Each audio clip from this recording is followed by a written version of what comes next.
know people wrote me not to talk about Ross's wedding, but we convinced Sal. Sal is now somewhere talking to Will. He can't hear this. We convinced Sal that Richard Christie was invited to Ross's wedding.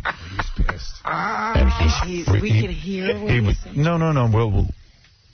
Will, oh, here's Richard. How did you convince him you were invited? Well, Will comes up just one day and he goes, "Hey, so I hear you're going to Ross's wedding." I was like, "Yeah, I was kind of surprised. I know." And I was playing it up for Sal.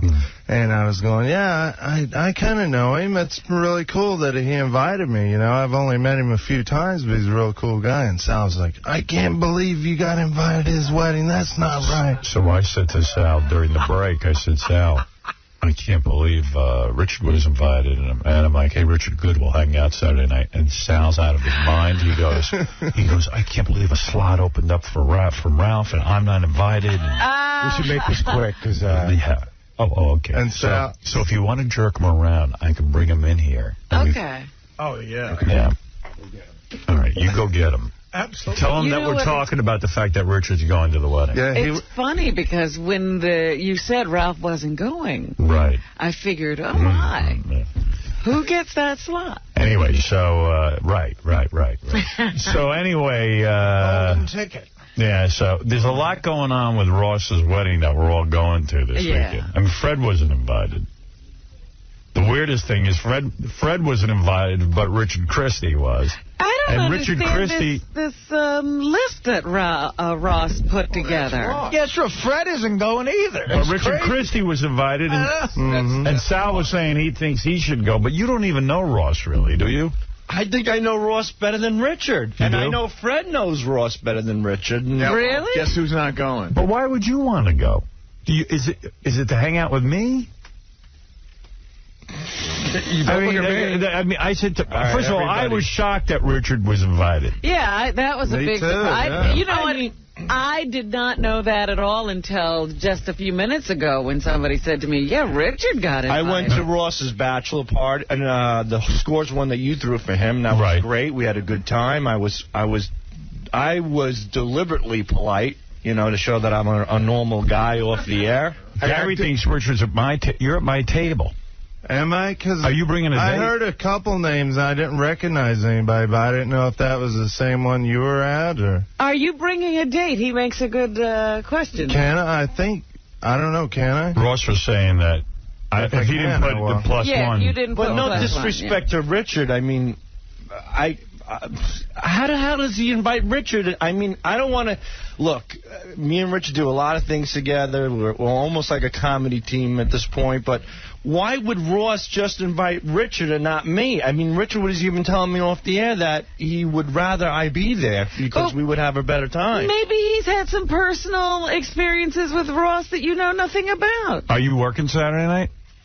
Yeah, I'm at a comedy show in Staten Island. Oh. Would you give it up if Ross invited you? Yeah, of course. I don't think he's going to invite you now, though. Yeah. Wait a minute. You would give up money? You would disappoint your audience? What audience? 11 people? Circles. I played that room. You'll sell out Circles. I would disappoint the waiter, the bartender, and the doorman. But it's going to be a beautiful weekend. Why would you even want to go to a wedding on a Saturday night? Let me ask you this, Howard. Would you mind if I went?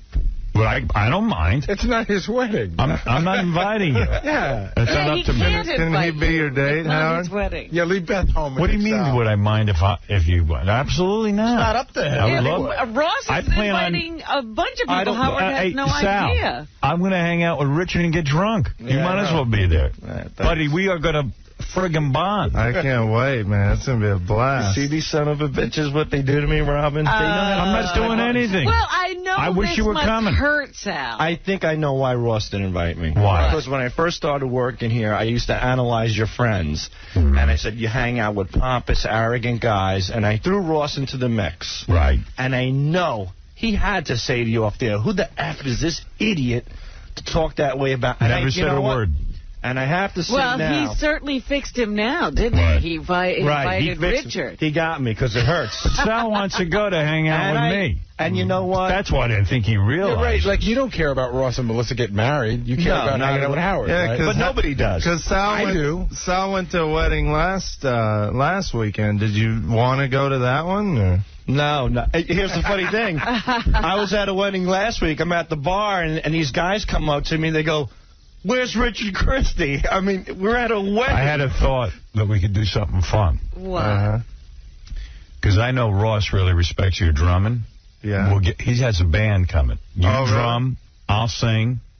If Sal was coming, he could play bass, but he ain't coming. He's not going to be there. Kind of an impromptu losers jam. We'll do a losers jam. After we're loaded. I'll do tambourine. Well, Fred's not there, the guitarist for the losers. Yeah. But Artie can get up Artie and sing. can play the gong. I'll do a little AC/DC. I'll do AC/DC, yeah. You were going to be great. I would have you play kill bass. myself in the parking lot, and that's what I'll do. But why? Why kill yourself? What's the big deal? Wait, hold on. You admittedly, you don't know him that well. So if you're not invited, what's the big deal? It hurts. But why does it hurt? Because I feel like you don't know this I'm guy. trying to. Wait, he's trying to explain why it hurts. Let him explain.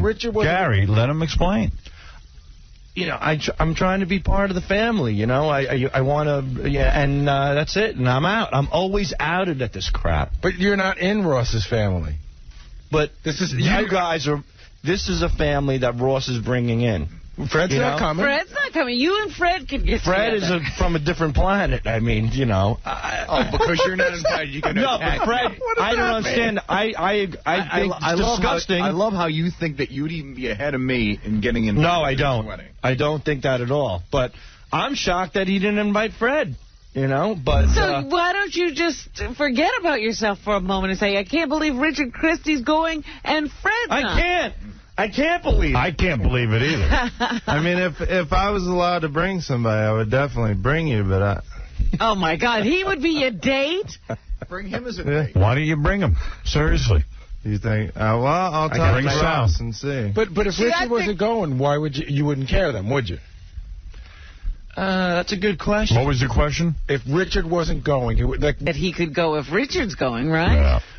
Yeah, sort of, you know. I don't know. Richard's such a nice guy, and, you know, whatever. I come off as a pompous ass, so I can see that Ross doesn't like me. I understand, whatever. I don't know that he doesn't like you. But I'm sure Richard's less trouble. If I could get you into the wedding, would you go? Yeah, in a heartbeat. I would love to. Even if you had to go just by yourself without your wife. Well, that would be a little difficult, but yeah, I mean, you know, I don't know. Wait a minute, what about you got a gig? That's another story altogether. Forget about that one. What? The gig? Yeah. Robin, it's a bar in Staten Island. You know, actually, it's a very nice Yeah, place. but just think. Committed to him. At the wedding, Sal and I could drink. Richard and I are going to get blasted. We're going to be up on stage performing. Yeah. You know, great. And it's going to be so much fun. You have a tuxedo? But in all honesty, I don't think Sal should go because he wasn't invited. But you can't invite...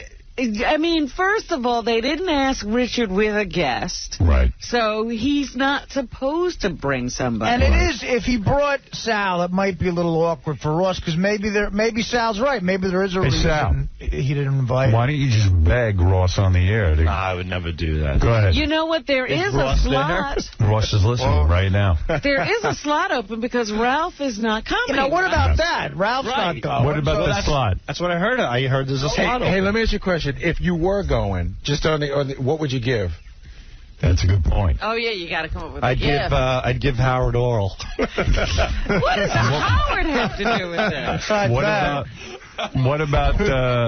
What about a gift? I'd take care of him. How much? A couple of bucks, $50, $60. I don't know if you're going to get invited now.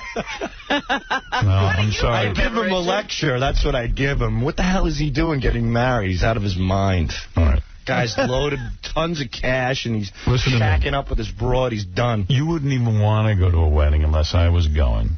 Yeah, you didn't want to.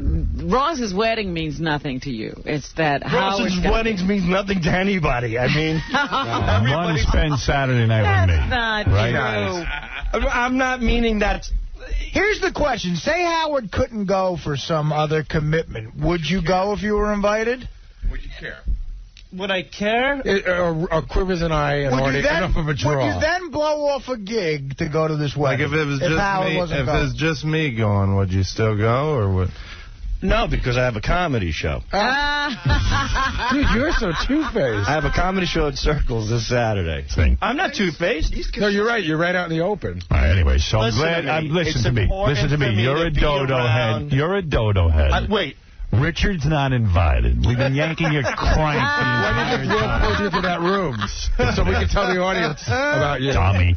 I hate you all. He has been suffering. No, yeah. Good. How long has this been going on? The audience is so happy right now.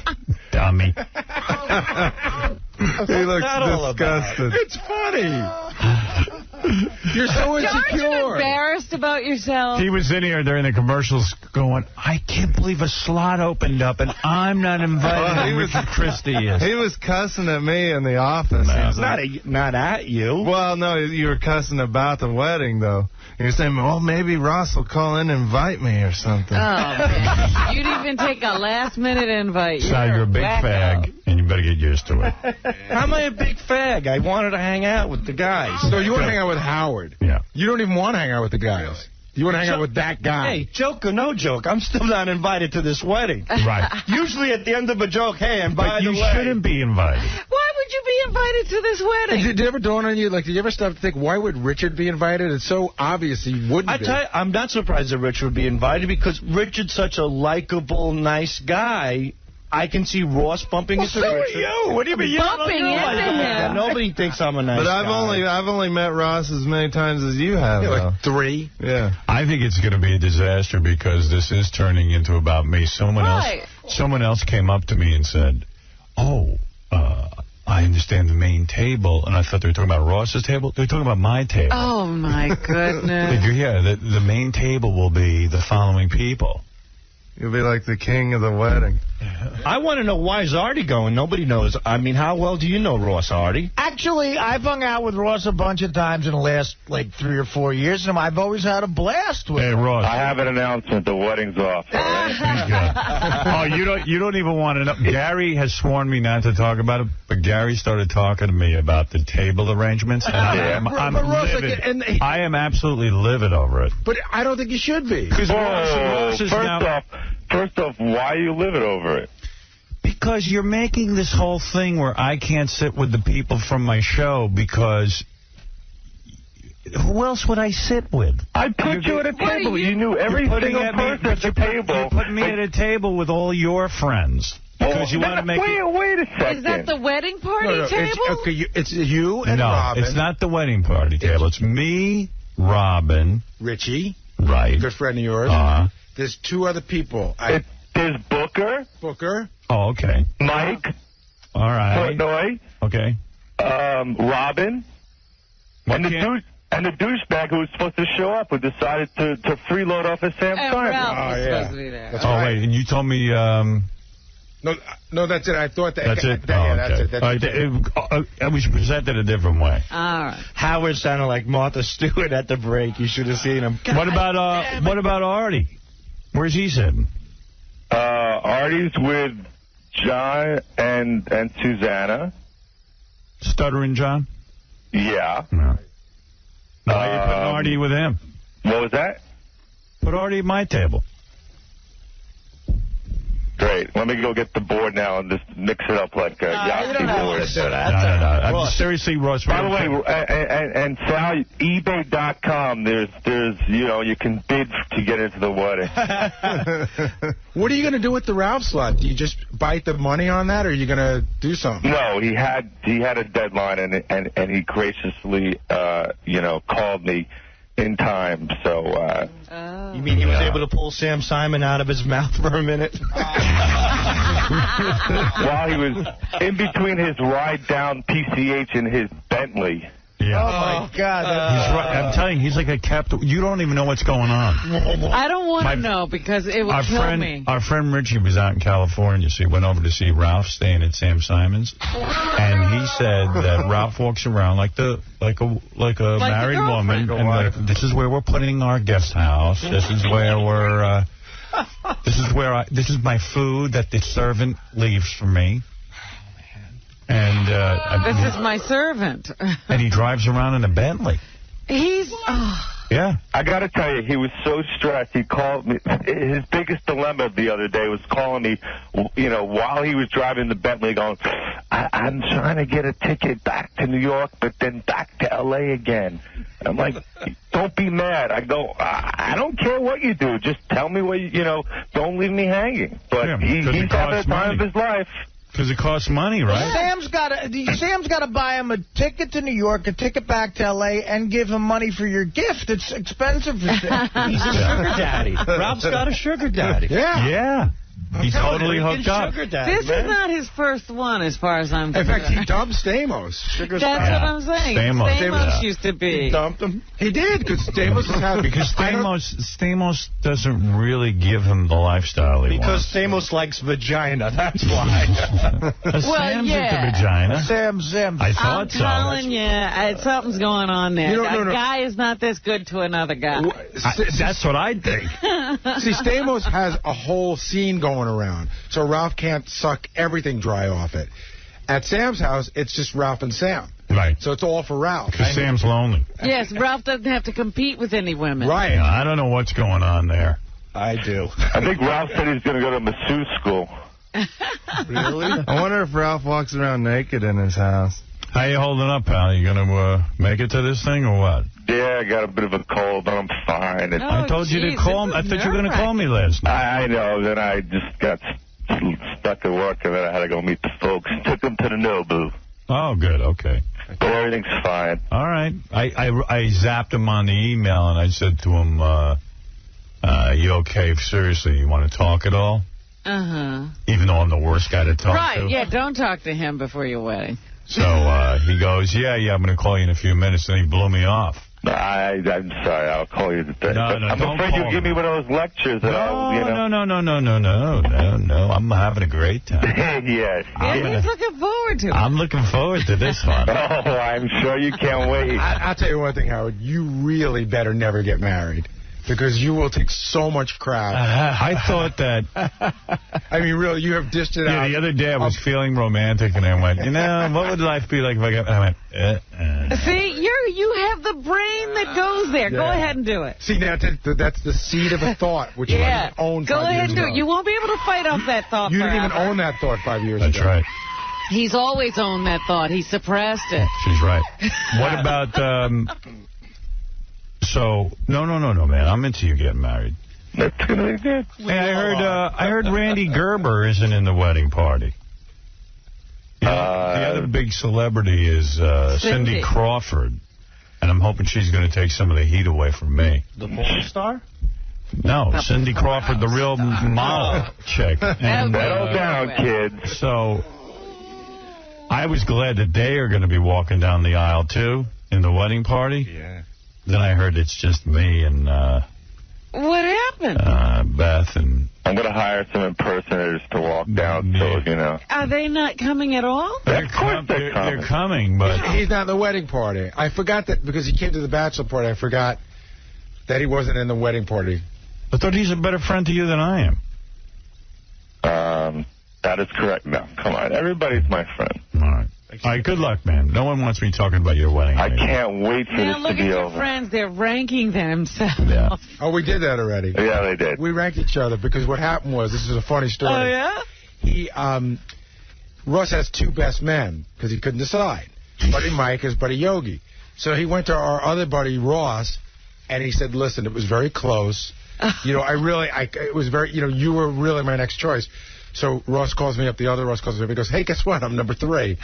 So then we all ranked each other. I think I'm 5, Booker's 6. We think, we're not sure where you are. Sounds like you're 14 because you didn't come to the bachelor party. Right. It sounds like the Bachelor for queers or something. Handing out roses. You're the queerest. Yeah. Thanks. All right. Yeah, it sounds like, where am I?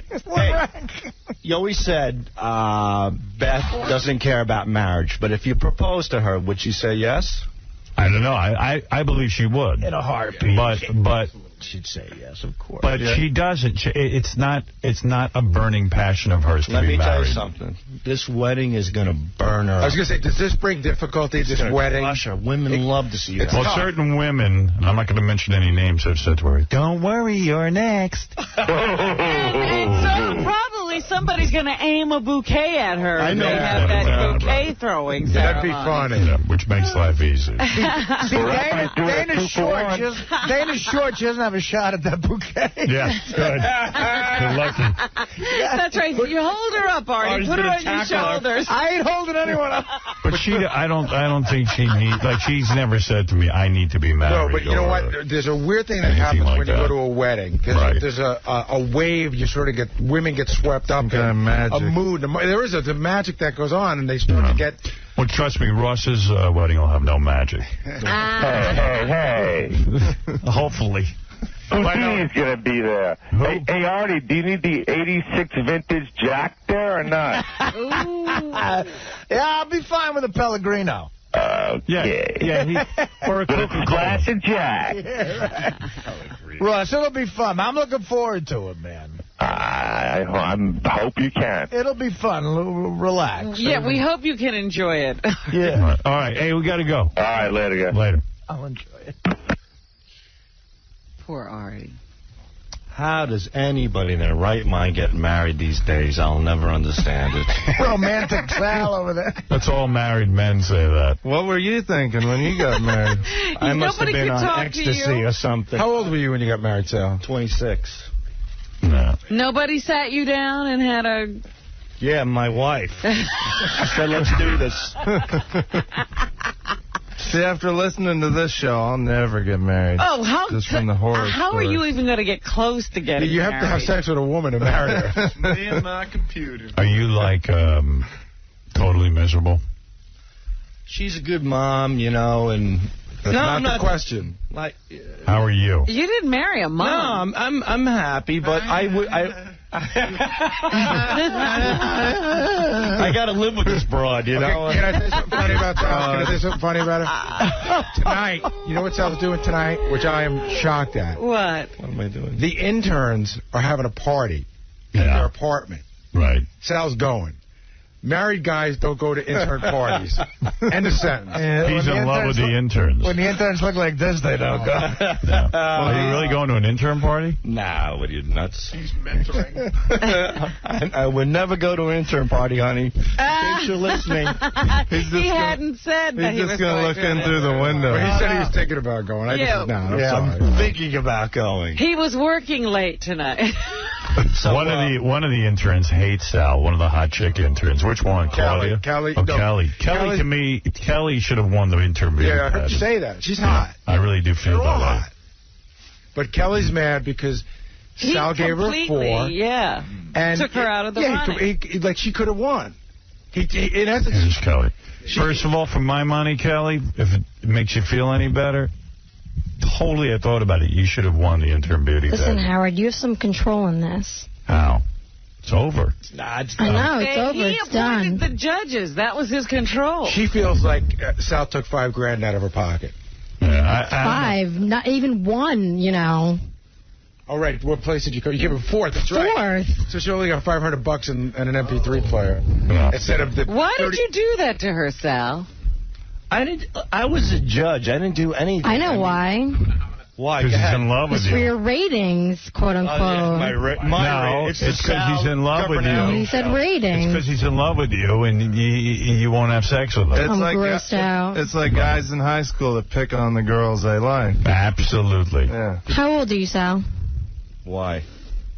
How old are you? He's 36. 36. You act like you're like 12 and a half. Like, not even. You're like a Right. child. That's it's why I'm here. disgusting. You know what it's about? Seriously? What? Sal wants you so bad. Right. I mean, I'm being honest with You you. probably ignored him. He probably Doesn't ignored- take- No, Freud, we're he like thinks- friends, too. No, but he probably thinks he's a little angry. You're a hot chick. I mean, there's no hands down. You should have won that interview. Thanks, Howard. Hands down. You No certainly question. didn't deserve a 4. And the 4 is so obvious. Yeah. But he's pissed. Right, I'm sorry. yeah. He's pissed. You're every chick who ever rejected him, and now he's pissed. I'm sorry about the 4. Now let's hear the truth been from you, 2. though. I got a question. I got a question for Sal. You're dating Nico. Okay, you gave her a 4, right. right? How come you didn't give any of the other girls a score below 8? 8s and 9s. What All is right. that? Here we go. You want to know? Yeah, I All want right. to There know. was 3 parts of the program here. You had to sing a song, which I gave you a 5 on.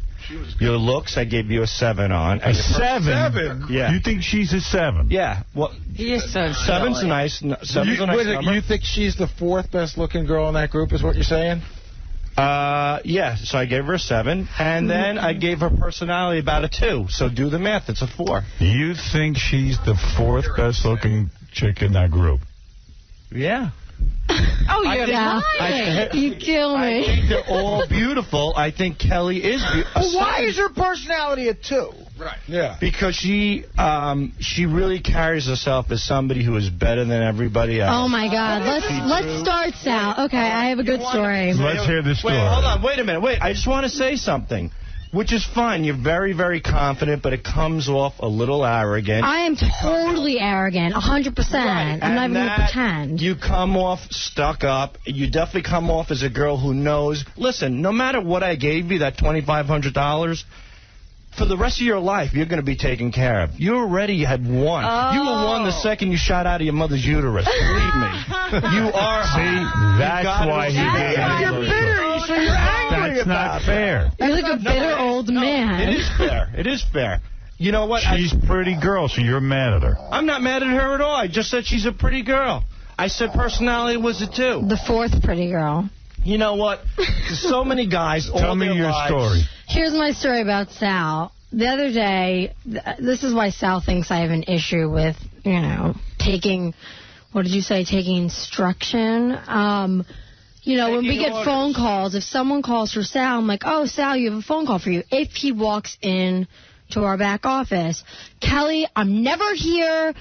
Never tell anyone I'm here. They're doing nothing. That's so untrue. So I'm like, all right, Sal, you sure you don't want this call? It's so-and-so. He's like, oh, okay, I'll take that one. I'm like, oh, okay, you'll take that one. And then Sal gets calls? Like it was from Kamal the turkey boy. From weirdos. From Kamal? From Kamal the turkey boy. And he yells at me like a diva. I don't yell at you. You totally did. And then he goes, you know what, Kelly, you have trouble taking direction. what, I'm like, Kelly? I don't take Look at direction me. from people who Kelly, you are know you. what? This is radio. Get used to it. Today I just got called a fag for the 1,000th time in the year. That's because what you are. All right, that's fine. But you know what? You don't see me crying around the hallways. I'm not crying. Do you think Sal will... There you go. There's 1,001. Do you think Sal's sexually attracted to you? I have no idea. I don't get him. Like, what do you do here? What's your job? Certainly not you. Well, that wasn't my question. What do you do here for Howard Stern? I don't do anything. Writes comedy, you do song parodies, you do prank phone calls, but yet you still run around in a purple thong as... That's part of the comedy of the show. That's part of it? You furthering your career as a... She wants to know why she got a fall. Listen to this, bro. No, I don't. Maybe he's got a little bit of a point there, Kelly. Kelly, man, yeah, you I just take way offense too to that. I uptight. love walking around in thongs. Kelly. Well, I like you, Richard. You're funny. Kelly, the thing is, you're just way uptight. It's cool. Just relax. Everything was cool, but... You have this attitude like you're better than everybody. Do you think Sal shaves his chest? He's a Guido with a gold chain. And All right, so now you're putting down Italians. No, I'm Italian. Now you're a racist. No, I like real Italian. Do you find Sal attractive? Real like, Italian sausage. No. Would you ever be with Sal? No, not in a million years. Like if With he was F, marry, nicer kill, like we said that we would probably F you. We'd kill Sal, definitely. I can't wait till you get married and your ass blows up like a screw. Oh, I can't wait either. I don't think that's going to happen with her. I can't wait. Wow. So a lot of bad feelings I have after no the problem with interview. Kelly. She's better. Leave it at that. What are you going to do? Another pain in the ass broad. You have no problem. You just delineated a lot of problems. I did. She's the one who's uptight. Do you think Sal should get divorced? Why not? I don't understand. Like, you're an embarrassment to your children. What are you doing? Like, you run around. He shouldn't even see his children. Yeah, like, what are you doing? I don't understand. Like, your poor wife. I feel for her. Go console her. You sound just like her. I right would. now. Like, I feel bad for her. That's what he's doing. He would, if he's making you his wife. He's punishing you because he can't punish her. If I made her my wife, she'd be in duct tape at the bottom of a swamp right now. Right. Just like your wife. Hilarious. You're so good today. I'm not trying to be good. I'm being honest. You're a comedian today. Just like you're a 4. I was being honest. Practicing your stand-up? No, but then why'd you apologize to me over and over again? Kelly, I said, baby, I'm sorry. Baby, I'm sorry. Baby. Cursing you out. I go, don't talk to me. You're like, baby, it was for the ratings. Don't call the interns baby, Sal, please. Yeah, we're interns. You're not supposed to hit on us or walk around with your scrotum. I can't, God forbid, I have another word instead of baby. I can't say it. Have you ever pleasured yourself to the thought of her, Sal? Be honest. To the thought of her being stabbed in the head, yes. Then why do you check me out? Why are you like, hey, sexy, like, run around, you like bump butts with me? Like, that's so weird. Do you think I really check you out? Remember the armpit thing and the boob thing? I'm like, Sal, you're looking at my breast? You're like, yes. Have you ever thought about Kelly when you're wanking? To be honest. I've thought about Kelly Osbourne. I mean, no, I do it to have you ever thought about Kelly? Of course. Okay. But that doesn't... Listen, I don't hate Kelly. Kelly, have you ever thought about Sal? I'm feeling a little weak. You're mad because she's so pretty. I'm not mad. I'm being honest about... You feel she's going to hook up with a really wealthy guy. You want me to be a phony? I'll be a phony. I'm being honest about her personality. I did all the math. 7 for looks. 7 is good. She's better than a 7. All right, according to you. All right. All right, 7. A 2 in personality and a 4 for the song, or whatever it was. That's it. She did her song really well. You know Thanks, what? Robin. Then give her the money, Robin. You're low to give her $2,500. Send her on her way. Sal Get out of my did what he hair. had to do, but all these frauds are the same. That's why hookers rule. I can't believe that these guys get so upset with girls who come here as part of their education. Those girls are all the same. They prance around, they walk around. All they want is cash and power. You throw a couple of drinks down their gullet, and they're good to go. They're all a bunch of trashy pigs. Sal, you're a mess. Believe me when I tell Wait a second. They all Your are, wife except my mom and my sister. But your wife married you. You had no money. Oh, as soon as I passed the Series 7, that's when she sat me down. I was at Artie's party. The Series 7. 𝗦𝗵cie𝘄𝗿𝗍. The Series 7 is the test to become a stockbroker. Now he's in. Now he's in as a stockbroker. And he told me the story that I actually felt really bad for him, Howard. He and his wife were sitting around last week, again begging her to have sex with him. And he said, "Please, honey, just come on, please tonight." And what did she say to you about your wallet? Oh, no. I said, no, I didn't say that. I said, what happened to what you used to do, Mm-hmm. You know what I'm talking about. The mouth. Yeah, the mouth. And she goes, take a look at your wallet. I'm like, oh, my God. She said that. Wow. You see, look, the bottom line is this. Wow. You're treated like that. Kelly's beginning to feel sorry for you. Everybody. Women, listen, I hate that. Women want cash and material items. What do you want? Besides Richards. Men want 1 or 2 things. I would live in a tent with a kerosene heater if I could wake up to a mouth every morning in the right spot. That's all we want, and women don't understand that. That's what it comes down to. So when you see a broad like this prancing around like a prima donna, the bottom line is that it all comes down to this. You want a couple of bucks, you want a little power, you want some material, and in turn, you're going to be a whore. Fun. Why are you so bitter? In return. I'm not going to be a whore in return, it's Sal. All the same. Who are you? I don't understand. I just don't get it. I'm telling the truth. Women are all phony broads. What are you? You're the phoniest person I've ever met in my entire life, Sal. I'm telling you. You are the most insecure comedian stockbroker I've ever met in my entire life. You run around like if Howard says anything, you'll stand outside the door. You'll walk back and forth and touch your head. You don't even know what to do. You're panicked. I'm committed to making the show good. That's why I panic. You talk like you're the most secure person. Like, you don't know anything. What's security have to do with this, you dumbass? This has nothing to do with security. That's no way to have a conversation with a lady. Wait a minute. She's not a lady. She is too a lady. She's an intern. intern. Remember that. What does me being insecure, I'm a human being, have to do with anything about relationships? Broads want cash, guys want ass. Get it through your thick skull. You're a pig. You're just a pig. Like, that's what you are. Do you and really so is think everybody. all guys want is sex? Dude, you don't think why are you with 𝗵𝗻𝗄𝗿𝗍? Because she looks like Rosie O'Donnell? Dude, she's a piece of ass. Oh, she's also not a lesbian. Wait a second, let me say something. I've dated a few pieces of ass. Right. Why am I with her over some other piece of ass? Because she's stunning. Why else? I've had other stunning women.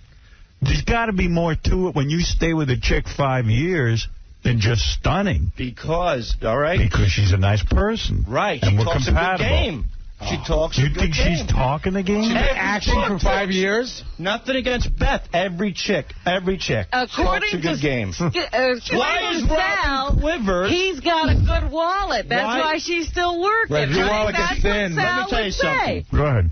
Chicks don't want phone numbers. They want bank account numbers. Beth bagged the whale with you. Believe me when I tell you. Robin Quivers. All right, now answer me this. I'm going to buy into it, but let me ask you this. Let me ask you this. Let me ask you this. And she's not married. Now, let me ask you this. She's a broad. She's got the cash already. She doesn't need to get married. Before Beth met me, she was dating a guy who's worth over $1 billion.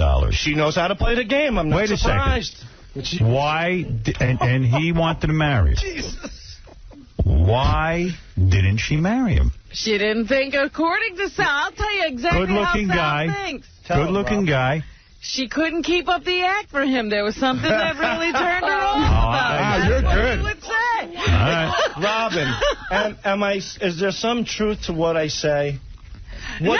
Are you a filthy whore, Robin? To you, it makes sense to you. Listen to me. Men go to school. They work hard. Look, your love is radio. My love is also this as well. But the thing is that you strive to do something to be successful for yourself. A woman, her whole thing is her body. That is her college education. Do you understand what I'm saying? Go ahead. A woman's body is her college. A woman's mind is her future. When a woman bags a guy like Howard Stern, her whole commodity is staying tight, right, sleeping naked, saying that she doesn't want to get married, saying she doesn't want to have kids. She's singing your song, dude. She's playing your piano. Don't you know what I'm trying to say? And she's bagging you. That's how a woman bags the whale. They sing your song. And what does a guy want? A look. That's it. And you know what? And when I get married, and that drains your brain right out of you, right?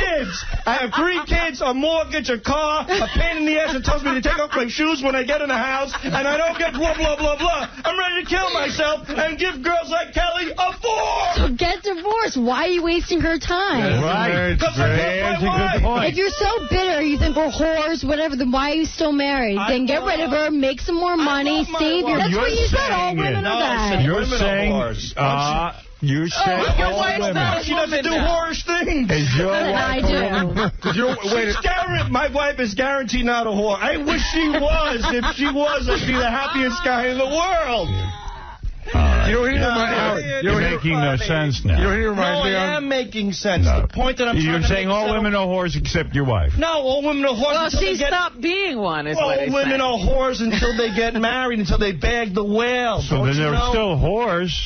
No, they whore you in, and then they're done. They push their luggage down, their asses blow up, and they start treating you like their mothers. I'm really mad Sal's not going to the wedding. Because he loves marriage. He loves marriage, yeah. My wife's a great mom. She's a beautiful lady. And you haven't said anything about her that you like regarding you. It's about She's me. a great mother, and she looks good. But what do you guys have? I'm talking about marriage. What are the 3 greatest qualities about your wife that have? Didn't your wife tell you no oral because your wallet was too small? Is your wife a whore? My wife's not a whore, and she. Oh, she's an absolute prostitute. You got no money, you get no play. She's a call girl. Right. The thing is this. You're calling all women. Just take a gun and shoot me. I understand all the interns have a problem. A lot of the interns have a problem with you. Yeah, what's going on? Everybody has a We're all whores. We all have problems. That's fine. I don't care. Let them all have a problem. If you have a problem, come in. You know what? Every intern came up to me after this pageant and said they're glad I gave Kelly a 4. How about that? Oh, I'm glad you did too. No, I'm makes for great radio. I'm talking about the interns, Kelly. I'm not talking about you. But I'm glad too. Oh, we got a few of them in here, Sal. Apparently, a few more people have problems. Who wants to chime in next? Hey, Sal. Uh-oh. He looks at Sal's actually very sweet to me, I have to say, but... You're a whore. But? No. Apparently so. About what? Sal. Thanks, Kelly. Sal, I mean, I think you shouldn't have given Kelly a 4, but you had to go with what you wanted to do. I guess, I mean, what do you think, Kelly? Like... Well, we obviously know what I think. We already heard what she thinks. You want to say anything, Claudia? I wasn't going to say anything before. I was actually kind of upset, you know. I love Sal, but these things I'm hearing back there, what is going on? I'm not talking about you. He's angry. You're saying women in general? Every other woman in the world. He's angry. You should be shot for that. You are a horrible person. Take me out of my misery. That is it. We're done. All right. Anyway, listen, it's been a while. We have to take a break. You know, that's just the way it is. By the way, all our beautiful interns are leaving today. This is their last Thank God. Ashley's last day is today. It's my last day. But, Okay. Sal, I have to say I was very disappointed because I've always thought you were a great person. And what the F did I do? I was really surprised to hear some of the stuff when I was back there because I didn't think you were like that. I mean, I'm sure you're getting whacked. Yeah. Can I ask Sal a question? Crazy. I got a question for Sal. So what's the process now? Like, do you go home and hope your wife didn't hear the show? What's do you go home here? and go home and tell her a lie? Do you tell her this is a joke? What's the lie? If you walk in the door and your wife... What's the lie? I'm talking about women and men. What's the lie? A woman wants to bag a guy with a lot of cash, and that's it. And if your wife says to you, Sal, is that me? What do you say? To her, without anybody around, I say, of course not. But Sal. Wait a minute. But how do you explain like my first marriage? I have no cash. Well, right. So what are you saying? You think she saw potential? I don't know what happened. You know, there are... That broke the rule. No, I don't know. I don't know. I know lots of guys got married. They didn't have any great future in terms of money. But that's listen to me. This is my perception because I don't have necessarily a great married life. So, you know, really? What can I tell you? You're willing to say about Sal so that looks like his wife. Perception. Yes, Tom Chiusano. I just want to point one thing out. Yes, Tom. That even if Sal had given Kelly an 8, that Deandra, who was a very popular winner around the office, a very, very popular winner, would have been tied or maybe even still won by a point. She deserved it more than anyone. That was our point. That's the point. A 4 is a slap in the face. He's a judge, and he's allowed to give whatever he wants. As Kelly said, though, he knocked her all the way out of the running. A 4 says there's no way you're going to win this contest. Right. All right, listen. This is what happens when Sal the stockbroker is a judge. It's a marathon. You're not Ralph. It's funny, Stop too, trying. Howard, because he tried really hard to get out of it. He was like, I don't think I'd be funny. I don't think I'd be good at being a judge. I thought he did a good job. Sal, you were the backup judge, first of all. No, he wasn't. He was the initial judge. He was an initial judge. No. Yes, he was. He was. Bad. He should have been the backup. Beautiful interns, thank you all. Thank you, Howard. I'm glad you had this out on the air. It's interesting to me. And Kelly, you know, I didn't even do the contest because I wasn't willing to compromise myself in some ways. Not that I pass any judgment, but how can you say that women will do anything for money when I wouldn't even do certain things? So you're the exception too. You're my wife. Anybody else wants to come forward? I understand there's a big intern party tonight. Is that right? Yeah, my. I'll be there. Promise? Now, Sal is invited. Sal's invited. He said he'd do shots with me. Wow. Oh, isn't that nice of you? Shots on your ass. Remember thanks, Sal. What is that? They what are is interns. that? Wait, I mean, are you guys acting like this is the first time Sal's... No, this is the first time I'm going to say something. You crossed the line way too much. That's right. Great. How? Just that, I mean, you're not going to go to an intern party. Look at you, he's laughing. I can't stand it. I'm going to leave. I have to leave. Oh, these girls are so easy. Well, girls, have a good time at the intern party. I think it'll be fun. Do you agree, Howard? I mean, doesn't he cross the line a little bit sometimes? I think. Is it funny? I think he's I think Sal's very funny. Oh, no, I think he's funny, too. We all crossed the line. I'm just sad. I'm a sad guy, that's all. I'm sad. He's a sad guy. He's a beaten. Let me tell you something. Look, it's a room Claudia. of sad guys, by the way. Look around. You got caught in Sal's nightmare. Sal's nightmare. He's unhappy. You all three of you, beautiful girls. Probably going home. He's pleasuring himself to you, thinking about you guys. He's tortured by him. Score. And, yeah, he's at the best he'll ever be. He can't score because he's married. And he still can't do anything about it.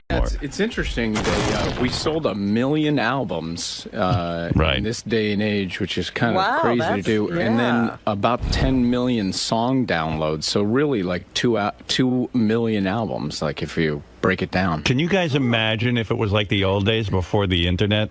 You would have sold, I don't know, 50 million albums. I would have a jet. You would? I swear to God. It's really, great. That's why the record business is crazy now. Yeah. So you make your money on touring, right? Yeah, for the most part. Yeah. Yeah, it's weird. Like bands, I look at bands today and I go, I don't know what the business plan is. It's touring. Yeah. And you know, they really love it. Like kids, I landed in an airport the other day. We just played South by Southwest, and there was a really young band who really were getting their bags and everything. And when they were departing to go to their homes, they were like, okay, see you guys, love you. And I was like, love you? What is that shit? That's new age shit. Don't do that, you know? But well, that's South by... They love being in a band together, touring around in vans. That's cool. I didn't even know what South by Southwest was, but I ended up in Austin because of America's Got Talent. Yeah. And I'm there, and the place was crazy. Like, everywhere I turned, there was music, but a lot of shitty music, because I was on the outskirts of it, so it was like every bad band I got to hear. But, you know, where you guys were playing, you weren't anywhere nearby. So I said, this is madness. What am I doing here? And the hotel was packed with record company people, but... It's bigger than ever. I never heard of South by Southwest. It's gotten really, really big. And what do you go there and you hang out with record company people? Well, it's mostly for newer bands to kind of showcase and like, hey, this is the Buzz band or this is the band coming up. But, you know, one of your biggest fans in the whole world is Rachel Ray. And we did her barbecue. Because it's just fun for us to go there. We actually enjoy playing music now as opposed to years ago when we were just, you know, we were struggling, having fun. But so that's what I said to Robin. The music business is weird. Like, you guys were struggling, and all of a sudden, you know, Hey Soul Sister comes out. Yeah. That thing goes big. And now, are you ever home? Are you just touring and socking in the dough right now? I mean, is that the plan? Kind of. I mean, we're but. You know, it's funny, we're having fun, and so really the reward is different than... You are having fun? Yeah, man, really, we really are. We're enjoying each other's company. We used to be like a family where, you know, you don't really have to like your family. Right. And now we're like friends. That's cool. Oh, that's good. Oh, you've come full circle. Everyone gets along. Are you shocked when you read, like, Steven Tyler and Joe Perry, what's going on? I mean, there's two guys who make beautiful music together. Yeah. And they just write shit about each other. And then say crap about each other. Yeah, I mean, on 60 Minutes, Steven. We don't have to write shit about each other because, like, I woke up today, like, after about 1 hour of sleep, and I just went right to Twitter. And the first thing I see is, trains coming to Howard. Those guys fucking suck. We don't have to talk shit about each other. Right, you get enough shit. Even, you know, but... Was there a point where the band really disliked one another? Was there a point where you guys fought a lot? It wasn't really fighting. We just quietly would go, okay. Were you frustrated? I'm going to put that in my hate bank. Were you frustrated? It's going to happen with any band. I mean, it is. We just, you know, it was weird. It's hard to explain, but I think it was all just like a lot of ego and And like, I think we were frustrated with Scott. You're the drummer, and so in other words, when you say you were frustrated with a lot of ego, it was Pat, right? Pat was the problem. I mean, let's be specific. You know, I feel like we all were sort of like, you know, you're nothing without me. I'm this, you know, whatever. I think everybody was being center of the universe. Tyler recently said on 60 Minutes that Aerosmith was riding his coattails. Yeah, see, stuff like that. And that's how you felt about Pat. Pat was saying, you're riding my coattails, right? Well, I think it's pretty clear who we're all lucky to be with. I mean, really, you know, maybe you're right. You know, like nowadays, I'm kind of like, man, I'm really lucky to be playing drums for this guy, right? Because he's writing all the hit songs. You know, I mean, he bought me a house and got me a hot little girlfriend, things like that. He's done. He does everything for me. So in other words, things work out once you accept that Pat is God. And because you know, suddenly Pat has become really nice now that I'm considering that him as God. So as long as you guys play by Pat's rules, everything will be cool and there's no problem. Well, yeah, let's be honest, Jimmy. Jimmy, is that true? Well, you know, Pat's a really fair guy. Like, it's not like he has a whole bunch of rules that we have to play by. Like, I mean, really, what he said is true. We just all get along. And so the fighting was years ago. You felt Pat was an ogre, and he would impose his will on you. You know what? We had 2 more guys in the band back then, too. Right. So it was a lot more difficult for 5 people to deal with each other. It's a lot easier. You know what's great for the too? 3 of us. Right. They're gone, so now we just blame everything on them, and you know, that's what it was. Cleansed ourselves. Very true. So Pat, in other words, Pat, you were feeling from your end, hey, I write these songs. I'm the guy working his ass off. I'm also the lead singer. They should be a little bit more grateful, right? We just had these weird evolutions, and then we kept creating weird rules to go with them. Like, you know, there was, when I started the band, it was with one guy who isn't here anymore, and he and I wrote everything. And then Jimmy came in, so Jimmy started to write a little bit. And then when Scott and Charlie came in, they started to write. The more the other guys wrote, the more the one guy I started with became very upset. I see. He was like, we got to change the rules. Because the drummer in Aerosmith, I'm making the comparison because this is most recently on my mind, but the drummer in Aerosmith, Joey Kramer, was on TV, and he started rolling his eyes about Steven Tyler, like, oh, the great Steven, the great this and that. But meanwhile, Joey Kramer should be thankful, too. Yeah. You know what it is? You got to appreciate each other. You know, like, the 3 of us, and with these guys too, like now who are these 2 guys now? How did they? They're not in the band. Hector Maldonado. Hector, you're not in the band. They won't let him in. Yeah. Well, after we made that mistake. Hector, already. What we made that mistake? Hector's a mistake. No. Hector, have you asked these guys to be in the band? I don't speak English. No, seriously. Hector, what's your story? What's your background as a musician? Have you ever been in a band before? Yeah, I've played in a lot of local bands, but I never did anything. How did Train bring you into the band and somehow bamboozle you into just like taking a day rate? I'm having the greatest time of my life. You're having fun. Yeah, this is amazing. Pat, we can't let them into Train. It's too much money to let them in, right?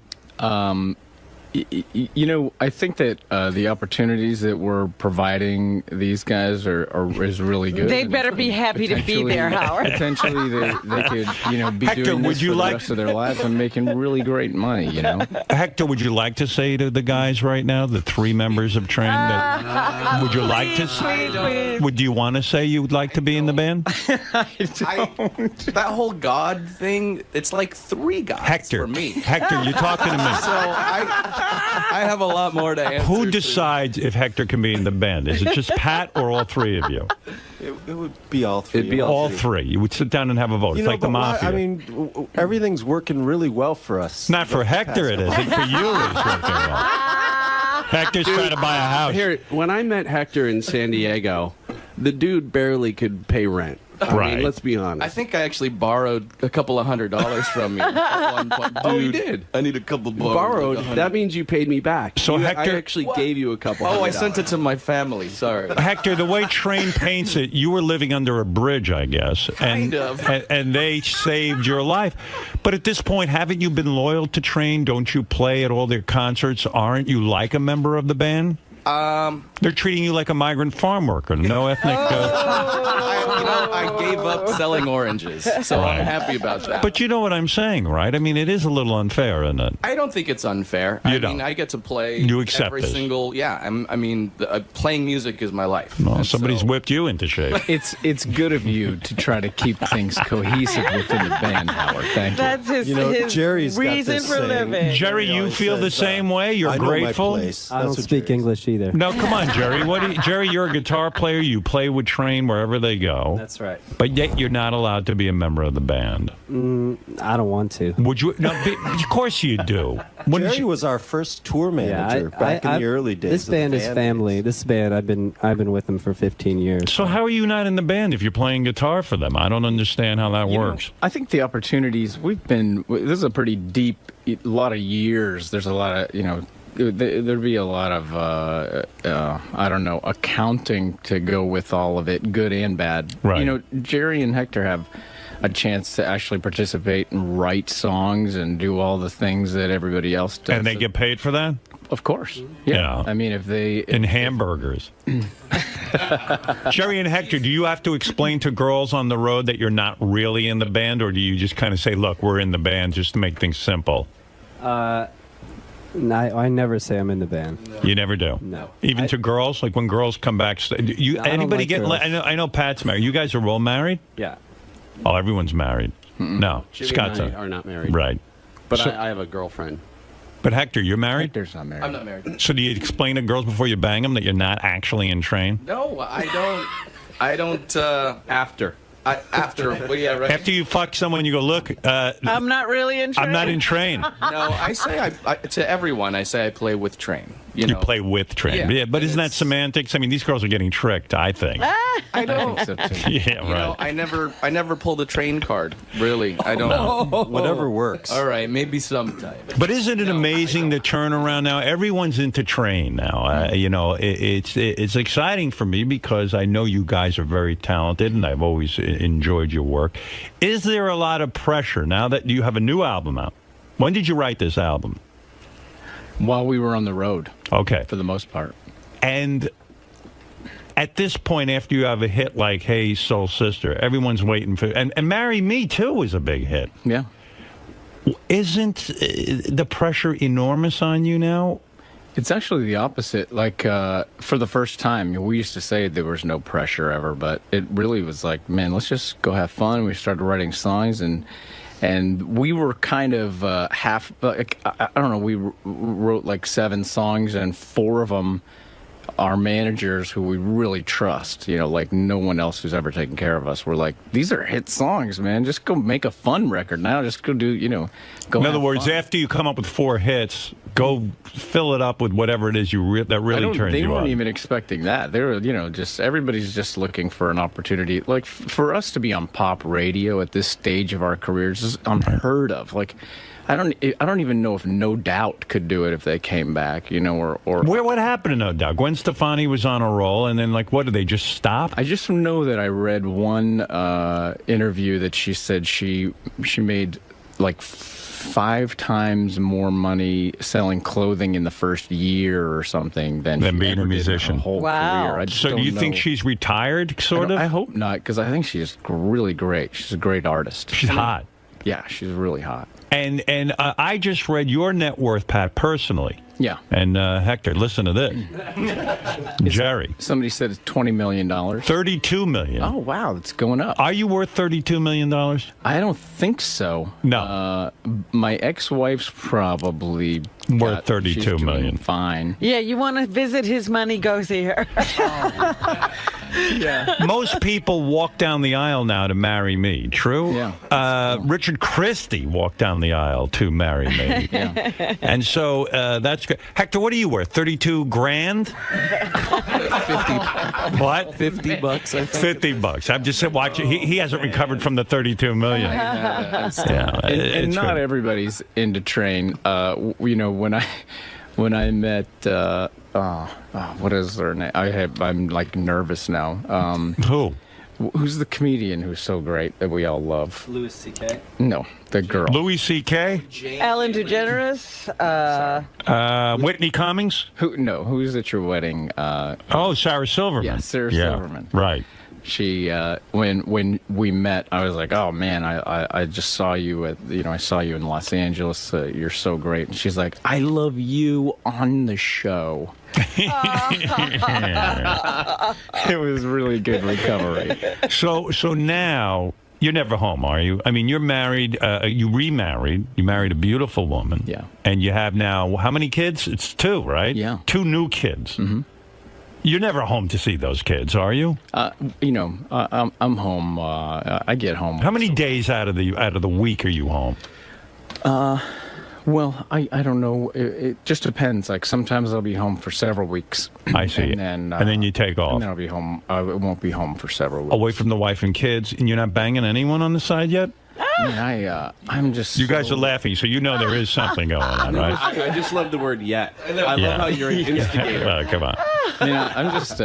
I'm just crazy in love, man. You are. She's like, it's just getting better. I mean, I didn't even think it could get better, but every day is like I just feel so lucky to have her. And don't you think the love continues because you are on the road so much? In other words, you're not there to do the day-to-day drudgery with the diapers and the kids and watching them. I love the day-to-day with her too. You love the day-to-day. Oh man, I love every second I get with her, and then it just makes I've been watching a lot of Johnny Cash because I'm going to do a part of a Johnny Cash special, and so I watched this love affair between he and they had a great marriage. June Carter. June Carter Cash. It's very difficult to watch anything that they do without tearing up. It's very deep, their connection. I feel like I have that. Was Hector invited to your wedding or not? Because he's not Hector. Oh, you didn't know Hector. Do you ever invite him over your home, but he's not really in train, so why invite him over? I would love to have Hector at my. Hector is a really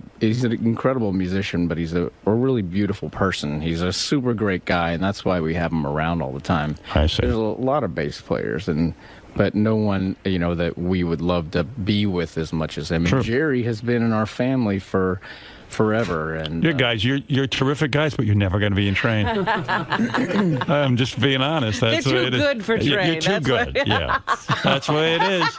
Man, I've never felt worse. This is just so bad. I feel bad for these guys. I mean, they're playing every day. They should be in train. So you went on the road and you wrote a new album. Yeah. And you're telling me you felt less pressure. And this is the song you're going to perform today. Yeah. This is the hit song, you feel? Oh, no, it's just, I don't even think this is the biggest song. I'm very surprised by how well this is doing. Like in the first 2 months, it was the #1 in places like Lebanon and... Lebanon? It's huge in Europe and all over the world. In India, they're asking for us to... This song's crazy right now. That's fantastic. And so if it doesn't beat Hey Soul Sister on the charts, you're not going to sit there and crumble, right? No, we have I remember hearing Katy Perry on your show, and you asked her a similar question. She was like, "Oh, I planned ahead. I think I have everything." And here's Katy Perry, she's fine. What are you saying? I feel like we did the same thing. I don't understand your answer. You asked her when she had the song, I don't know, I Kissed a Girl. Right. If she had any more hits or if that was the last time you were going to hear from her. And she said, I planned ahead. I think I have more to offer. And she did. And here she is. And I think we're similar in this album. I think there's a lot of life here that could There's more depth to Train than just Hey Soul Sister. Oh, yeah, for sure. That's right. Well, I thought you were saying you were divorcing Russell Brand. I didn't know what you were talking about. All right, listen. So the song you're performing today is called what? It's called Drive By. Drive By. Yeah. This is about the ghetto where people kill each other randomly, right? Well, yeah, it's like, I'm connected to that. No, is this about your wife? This is about when I met my wife. Good Lord. Basically, you think, man, I'm never going to fall in love again. This is a bad idea. And then you have like a one-night stand, and then you realize, oh, man, I don't ever want this to end. You are really in love. I'm crazy. Hey, Soul Sister was about your wife. That's the thing, is that I used to write all these songs that were, Calling All Angels, more like Come and Get Me, Jesus kind of. Well, Calling All Angels was about your ex-wife, and you felt that she had abandoned you emotionally, right? It was just about, like, somebody help. Let me hear from anybody. Do you think your ex-wife is pissed, like, oh, wow, he's writing Hey Soul Sister for his new wife? Thinks I'm writing it about her. I see. She's just that way. Are you getting along with your ex-wife, or you don't even have any contact? We text. You text? Yeah. No That's kidding. Something. Yeah. Does she text, I hate you? Does she what? Does she text, I hate you? Pretty much. No, she texts about the kids, I guess, right? Yeah. Okay. Kid stuff. Here's the texting. You ready? Fuck you. Then Pat writes back, no, fuck you. No, there's a smiley face on it. Smiley face on the fuck you. Yeah. So the issue here is, what do you need, water? No. I was just looking for the tambourine stuff. Tambourine? Who plays tambourine? You play tambourine? I play tambourine. Isn't that a coincidence? I just wanted to be prepared when you asked. All right. So this song is about your beautiful wife. And when you realize that you're in love. Is that what you're saying? That's what drive-by is? Drive-by is love. Drive-by is kind of like, I didn't leave because I was done. I left because I was freaked out. It wasn't a drive-by. It was, I needed to... Drive-by means one-night stand. It's not a one-night stand. That's right. Oh, all right. Now I will listen with new ears. All right, boys, please, grace us with the new song. This is Train, everybody.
Beautiful job, boys.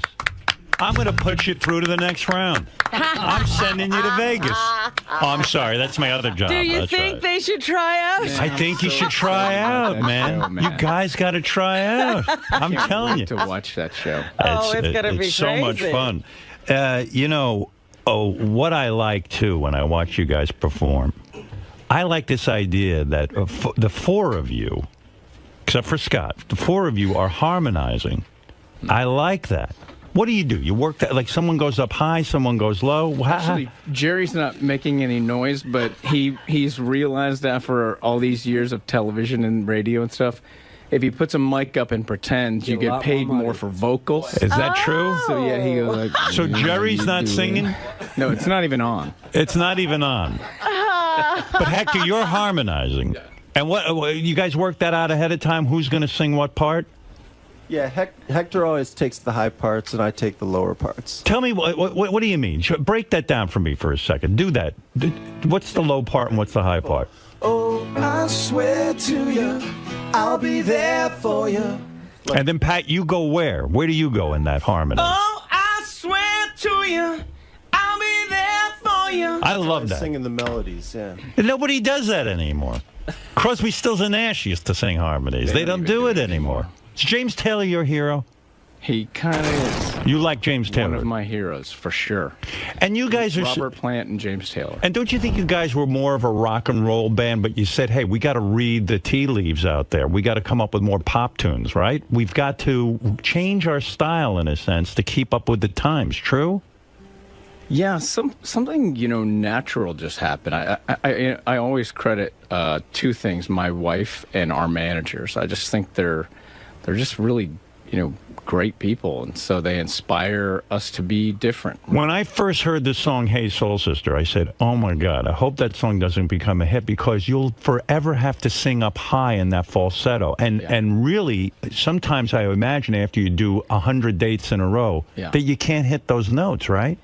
I really got lucky for some reason that the more I sing, the better I sing. So it's kind of like practice more than it is using it up. You didn't write another song on this album with that. Hey, did you? I mean, you didn't go up high like that. Man, I tried, but I just couldn't get anything worth recording. When that song became a hit, were you like furious with yourself? Because now I got to go on every... mad for a while. Because it's a difficult thing to sing in that high range the entire song.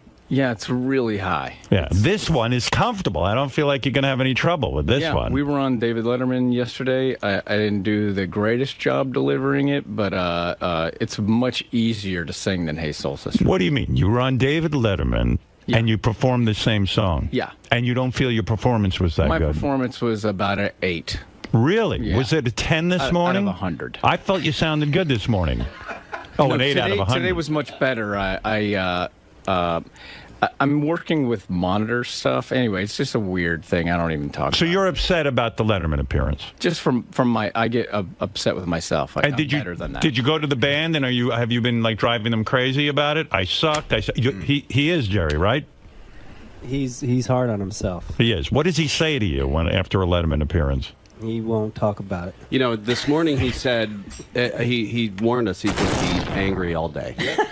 So that's Did you? So we all know how to deal with that. I try to yell at them to project the anger that I'm feeling for myself. Seriously, did you know that was happening during the performance? Yeah, because I had an ear monitor in, and I don't ever wear them. Right. And so I was like, okay, I'm going to wear it so that I can do a better job, and it worked the opposite. Why didn't you pull the ear monitor out during later? But like some of my heroes, or not heroes, but some of the people I have enormous respect for, like Martina McBride and Bruce Springsteen, they don't wear them. And right. When I watch, I go like, okay, they don't wear them, so that makes sense. But we're a different kind of band, and so. Well, maybe you shouldn't wear them. If you know your thing is not wearing earplug, then don't wear it. Yeah. I suppose that's the logical way of looking at it. And so you had a miserable day yesterday as a result. Yeah, I couldn't sleep, and I'm neurotic. You're not neurotic. You care. You want to put the song out. You put a lot of work into it. You get your shot on Letterman, and then you fuck it up. Thanks, Dad. What's the matter with you? Did you just say he became his dad? Yes. Can you ever go to a Letterman show and say, listen, this is a tape show. Can't we redo this song? Well, it wasn't that bad. Like, right. You know, I'm more of like I want stickler. it to be perfect, and if it was like, boy, we need to redo that, then we would have been told, hey, let's cut that again. Scott, did you know that was happening while the song was going on? No, I thought Pat did great. You did? Yeah, we all did. You know, his pitch was great and all that stuff. It's so ironic because you find him hanging himself in his room, and you're like, "Well, you did fine. Did a great job. You nut." It was great. Hector, was it an 8 or was it an 8? Let's be honest with Pat. The song yesterday, was it an 8? I think it sounded fine. I think it's. But you knew it could have been better, didn't you? I know that I could have been better. Yes. Yeah. No one is willing to tell Pat he was an 8 yesterday, are they? Man, I love this band. It's unreal. Well, everyone's trying to be protective of you. But today you were a 10, were you not? I thought the song. I felt really good about that, but I don't ever want to hear it back. Right. That's the way I am. I saw a Johnny Depp interview, and he doesn't like to watch himself either. I don't like to hear myself.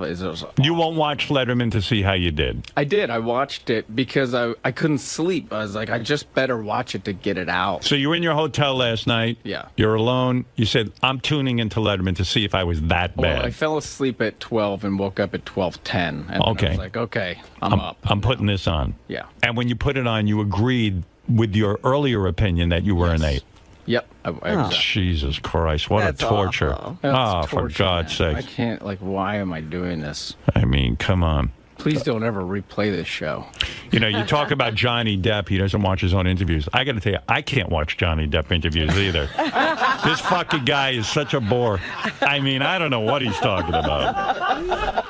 Did you... he agrees. Yeah. Don't watch Johnny Depp. Johnny Depp goes, I can't, watch my own, interviews. I'm like, yeah, neither can we. That's why no one's looking for you. The greatest thing that you talk about is when actors describe their characters in movies. Oh, you want to hang yourself. It's a nightmare. You know, I got to go out and do a bunch of these promotional interviews about America's Got Talent. Yeah. I hope I don't slip into that. I'm sure I will. You've heard so many of them, it might get you. You see on all these shows now, there's mentors. Everyone, either they're a judge or they're a mentor. Do you guys want to get into that at all, Pat? Do you want to do some of that? I don't know. I mean, what do you think of it? Do you think it would be a good look for me? Yeah, I think you'd be a good mentor. I'll talk to my bosses at America's Got Talent. I'll see. Well, where would he like to go? X Factor? Where do you want to go? I'll get you in there. I'm a judge now. I can do anything I want. We mentored those girls. It was Germany's version of American Idol. Oh, no kidding. It was Germany Idol. It wasn't really mentoring, though. They didn't speak English. Yes, nice. I have advice for you. What? 9. Go ahead, Mike. You're on with Train. Howard? Yes. Hey, Howard. I was wondering if the guys would be interested, could play Calling All Angels for me. I think they've done that on. Haven't you done Calling All Angels on the show? We have, yeah. Yeah, they've done that already. I could do it for you, though, if you'd like. Yeah, please. Go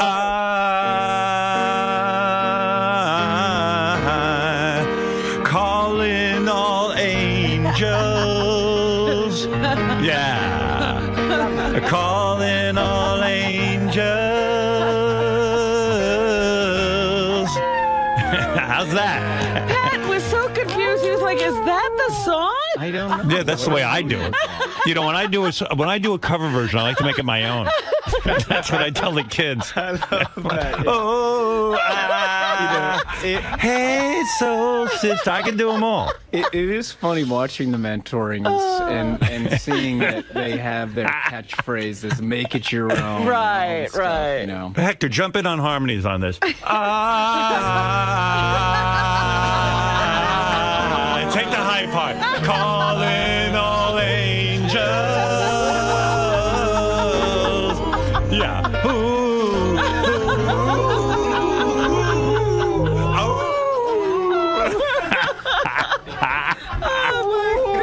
I love fucking jamming, man. That's my thing. Isn't it great to be with other musicians who are at your level? You get me? Do it like a chorus of it, just so I can get it. I'm losing it.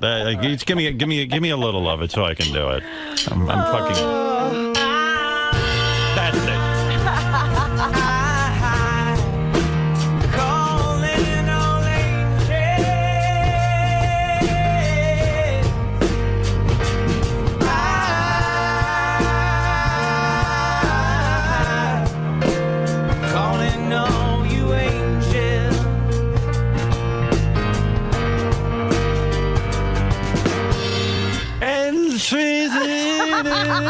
Yeah, that's how you do it. I lost the tune for a second.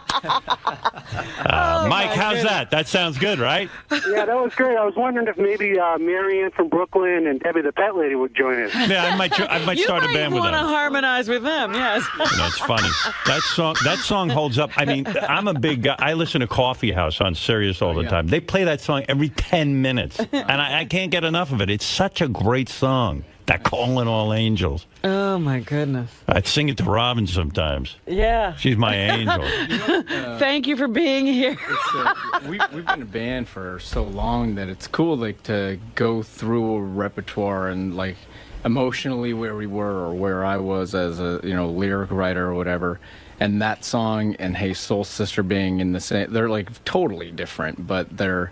I think that song means something to people, and then Soul Sister's more like a vibe and dancey. So it's just. Are you sick of singing? Building a career, like.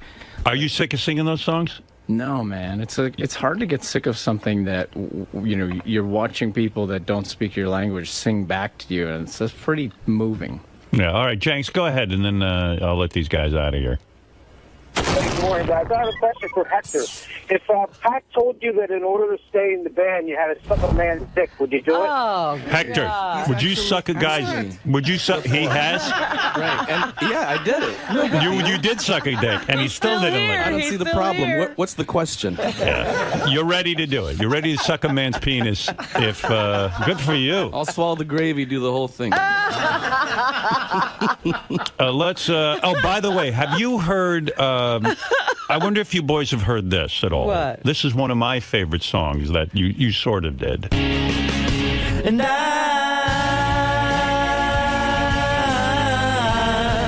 wanna give Robin anal. Spread your ass apart and make your pussy fart. Have you ever heard that one? I think that ad lib was on the record. Do you like that when people? Do you like that when a song becomes part of the culture? The parody. Do you like that? I really love it, especially on this show. Those are the best. Anissa, go ahead. A quick question for Train. Hi. Yes. First of all, I think that Pat does the best Led Zeppelin. It's fantastic. He does. He does. He could have joined. Great covers. He could have joined Led Zeppelin at one point when Train was, going through hard times. That would have been. And that would have been good. You keep talking about the Hey Soul Sister like it's the very first song that they ever had a hit with, and that's no. But I'm saying it was a revival of sorts, Soul Sister. Well, yeah, I guess, but for people that have listened to them for a long time, it's not. But anyways, Pat, Train, love it. All right. And Howard, you're freaking awesome. I love you. I know it. Thank you. Next call. Thank you. Debbie, go ahead. Hi, may I make a comment and then ask a question about his... What is this? What is he running for office? I saw Train at the Houston Livestock Show and Rodeo, and Pat Monahan was awesome. He ran around the whole stadium singing "Marry Me" while running. Yeah, Pat runs around a lot. I've been noticing that. You're incorporating running into your actual stage performance. So he's doing both. He's exercising and performing. Yeah, I feel like he's an aerobics class. I don't have time to run anymore. He's a free, like, he won't gain a pound. Right. I've gone to dinner with him, and he'll eat like 1 ounce of protein. He's got it all measured out and everything. He's worse than me. And I mean, so now you're running on stage to get in your aerobics, right? Yeah, I just always go out during "Marry Me," and it's a cool thing to go sing it with people and everything. And that was a rodeo, so there was a long ways to just reach people. So. Right? Isn't it hard to run and sing at the same time? Seriously, I mean. It's pretty hard, but you run and right. You build up your aerobic. Pat's such an exercise freak that during Hey Soul Sister, now when you see them live, he does kettlebell workout. and Hector's on the Stairmaster because he's got to lose a few. It's a whole new setup. It's a whole new setup. Anyway, so there's your statement, Debbie. What is your question? I want to know if he thinks that country music stars are as talentless as you do. Look, I never said country music stars are all talentless, but a lot of them are second rate. Pat, you know what I'm talking about. Pat's told me this off air many times. That a lot of country stars could never make it. Without Pat? No, they couldn't make it in the, let's say, mainstream. That the country fans are way more forgiving. Well, I actually personally, without saying who's who and what's what, there are definitely authentic country artists who I adore. Willie Nelson. And then there are the people that create themselves because they don't make it in pop radio. Thank you. That is a fact. That's what I'm talking about. I know of that firsthand. But they become very popular in that genre. If you're a hot band... a pop band, and it's going nowhere. A lot of them become country artists, and they get a loyal following from these yahoos. Are you talking about Kenny Rogers? No, Kenny Rogers. I'm talking about some of these contemporary guys. That's who I'm talking about. Well, thank you. I really enjoyed Pat Monahan, and the Houston Live Selection Radio was an awesome performance. Listen, I know what I'm talking about with the music industry. Oh, he's such a maven now. My God. I'm a judge. Is it difficult to handle Howard now? Oh, my goodness. You want to know something? Everything's a pronouncement. Something has happened to me. Ever since I'm on the show, I realize I'm that judge that America agrees with. Yeah. I'm not kidding. You should see. Everything. I'm so on target with everything. There was something that that everybody was really drawn to, I think, on Idol, which was Simon's, he was totally okay with saying whatever he felt like. That's right. Is that your personality on television? Listen, my personality on radio for 30 years has been I say whatever is on my mind. Yeah. I mean, that's what I do. I mean, what else would I do? That's why I can't wait to see the show. Watch this. Ask me an opinion on anything, and I'll give it to you. What do you think of Jimmy's sex life these days, since we haven't talked about it? I don't know anything about Jimmy's sex life, but looking at Jimmy, I'm pretty sure it's pathetic. How's that? How's that for honesty? I'm sure it ain't going that great. You know what? Right. You nailed it. That's right. Exactly. No, you boys are great. You know I love you. Oh, here's Marianne from Brooklyn. She'll have the final word. Okay, Marianne, go ahead. Hi, boys. I called you years ago at K-Rock, and then I knew Soul Sister, which was my favorite. I heard on Serious Hits 1. And I just want to tell you, your sweet moonbeam, the smell of... Oh, God. All right, look.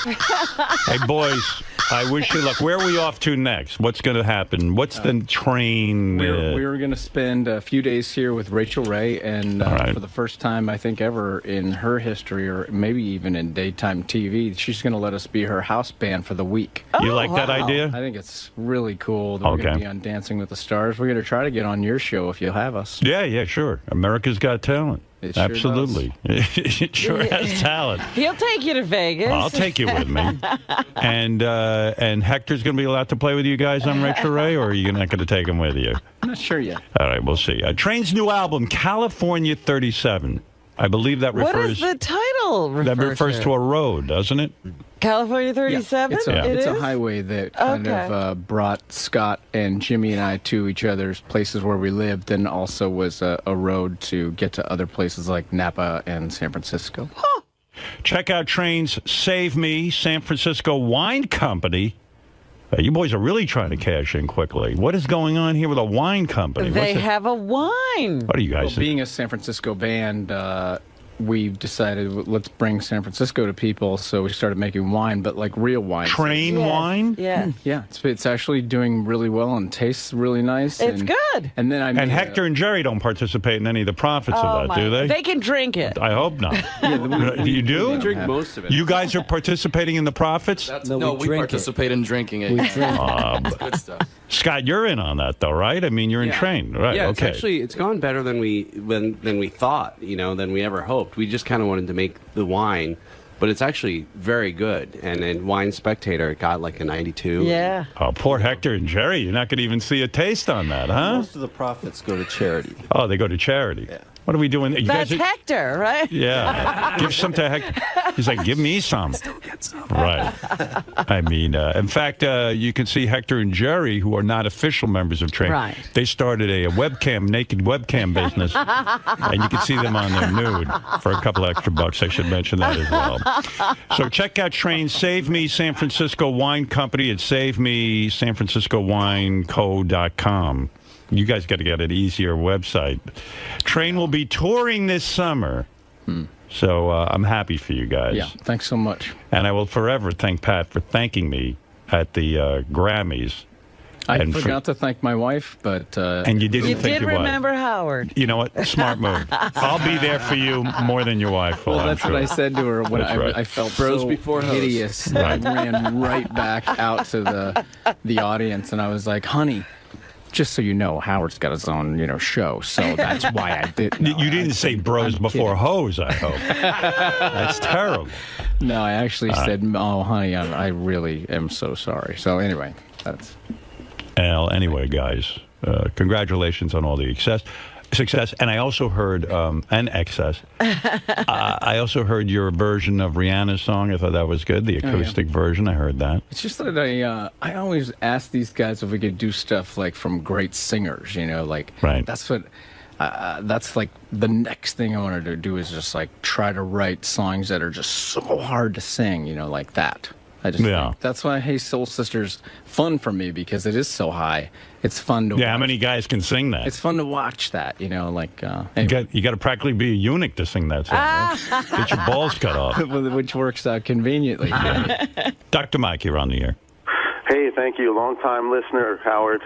Hey, now. Hey, now. Hey, have you ever had a chance to see these guys live? They are incredible. I've seen them over a dozen times. I have seen them live. Yeah, they do a great job. I'll tell you, when you look at singers, you think 70s Robert Plant, 80s Steve Perry, and the last decade, Pat Monahan, incredible. And beautiful he's voice. Underestimated, undervalued, the range he's got. See, guys? He's going to be more unbearable now.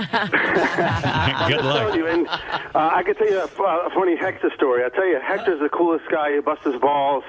VH1, best cruise ever. Last night, I'm just standing by the bar. There's no more groups playing, and Hector comes down and says, "Hey, what are you doing, Dr. Mike?" I said, "Nothing. I'm just sitting here with my wife." And he's like, "Come upstairs, hang out with Scott and the roadies." And I hung out. Did you invite this guy up to a bar or something, or a room? No, best cruise ever. It was a cruise ship, Carnival Cruise Lines. A whole bunch of bands played, about 15, 20 bands. Hector used to have a nickname, and it was Patromio. Patromio?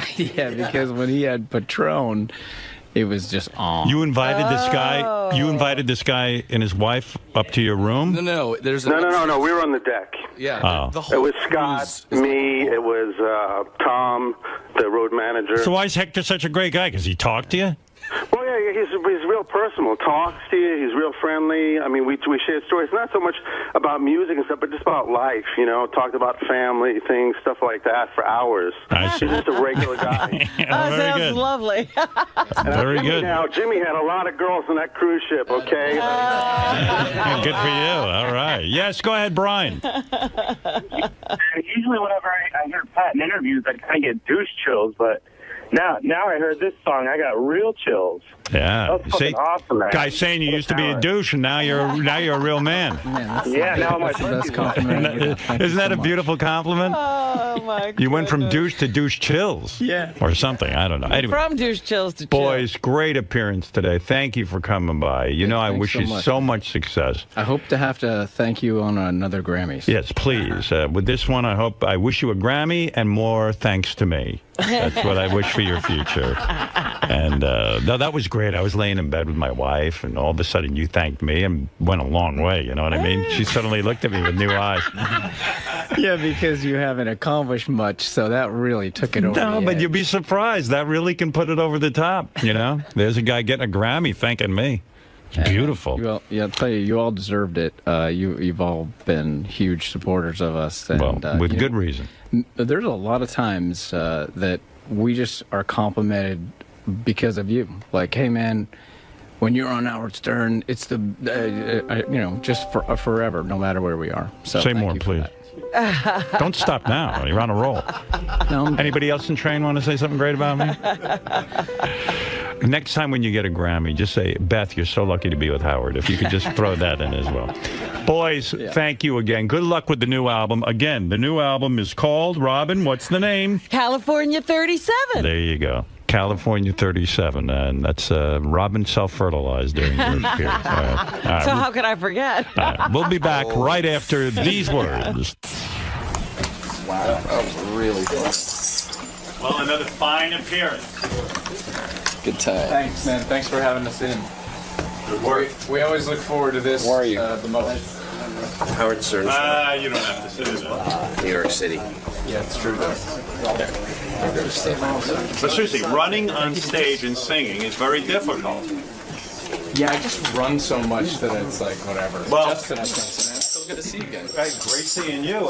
Thanks for so coming much, in. Howard. It's so much fun. It was great having you. Pleasure. Yes. And I'm so happy for your success. Now you get spread all our germs to me. I got the same problem. You had the same you. Here. See, I got sanitizer here. What are you doing, man? Yeah, I always come in and not shake your hand. I go, I mean, don't think I wanted to do this. You know what the problem is? You're a singer. I do. The singer, and you got to keep your voice, and you can't get sick. And you know how many people I watch go in and out of bathrooms and just like, I'm good. Oh yeah, that's it. It's so like, what freaks me out too is because when I'm like, I gotta go do this American thing, I go, I can't afford to get sick. I don't see him in a couple of weeks. You can get on airplanes, but you get on an airplane with like you and your wife. It's really nice. I get in a lot of big planes with a lot of sick people. Yeah, I appreciate that air circulation. There was a nurse that told me that I should always wear masks. Saline, no masks. I had a doctor tell me that those masks, even the best ones, they're done after a half hour. They last for a half hour. So what's the key? What's the thing? That you use saline in your nose to keep your membranes wet, because if they're wet, they'll protect you. If they dry, 10 seconds. Can we do a photo, Howard? Yeah. Wait. Let me do a live commercial, real quick. Go. That's the key. It's close. Let's sit on the booby couch. Membranes. You got your nasal passage membranes. Jason, I would do that. I do it all the time. Hi. Fellas, his attempts to divide the band were unsuccessful. Oh, man. Probably not, because what happens with Howard is he plants the seed and then it just grows. So Jerry, for instance, I'm so mad right now. 34 million? Really? Where is that money? I know where it is. It's like, I'm not even like close. I know where it is. It's not in my bank account. You know where it isn't. I know where it's not. Yes. Sorry, everybody. I don't know where it is either. It's probably paying for that elevator in your house, bro. Yeah, really? Oh, that. Guys, how difficult is it to start and stop and talk and perform? It's a very different experience from what you're used to. As far as going through the interview, then playing a song, then stopping, then analyzing your band, and I kind of like it like that. It gives me a break instead of having to go to the next song, you know. That's going to sound loud, isn't it, on your recorder? I like it. I like everything about the show. I'm like, I got crucified by the FCC DVDs, man, so I'm good with whatever happens here. you go way back and you'll continue to stay aboard. Yeah, man, this is the best show on TV or radio. Well, thank you guys. Great job today. I mean, you know, until America's Got Talent comes out. Then, well, of course, yes. Right. Thanks, guys. You know what? I just saw like the craziest thing. You and Pat sharing Purell and sanitizing your hands together. You know what happened? I said, this is a new public ritual. I go over to the band, and they all shook my hand. So now I'm thinking, oh, fuck. Then I go over to Pat, so I said, I might as well. I've shaken everyone's hand. I shake Pat's hand, and he goes, you know I'm as bad as you are. He goes, you've shaken all their hands. Now you shook my hand. I said, come on, let's go over and Purell. Then we Purell. I get all Purelled up. Hector comes over and shakes my hand again. Yeah, because you had to do it again. I noticed you're gonna start blistering like Howie. I got to be more if you keep doing this Purell every 10 seconds. I got to be more like Howie Mandel. Like he just fist bumps. He will not shake. Anyway, it's time for. Well, then Pat and I were talking about how if you're on a plane, you should put saline solution up your nose so that you don't get germs from anybody. Saline solution. And wearing I wore a surgical mask on my way to. Oh God, are you kidding LA. me? Yeah. and he said those only work for a half hour. Oh man. Watch Howie Mandel get a deadly fist fungus. You know what I mean? From fisting everyone. Thinking he's so safe. Yeah, right. All of a sudden.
What did Ronnie get? Hey, Let me see. Bottom right in yellow. Ugly I've meter never had results. this. Oh my God. What? Oh my God. I'll let you announce it. Listen, Ronnie is a 0. No. Are you kidding? 0. Lower than Jay Leno. Read it. But Ronnie, you want to get a text? Come here. What? I swear, take a look. Get here. Look at that. There Thank God. On the bottom. Fuck off. Wow. What does that mean, 0? He's never even seen What does a it say? 0. Okay, well, it says his head size, like ratio, is only 1% off, which is pretty good, but it says the eyes are extremely too small and way too far apart.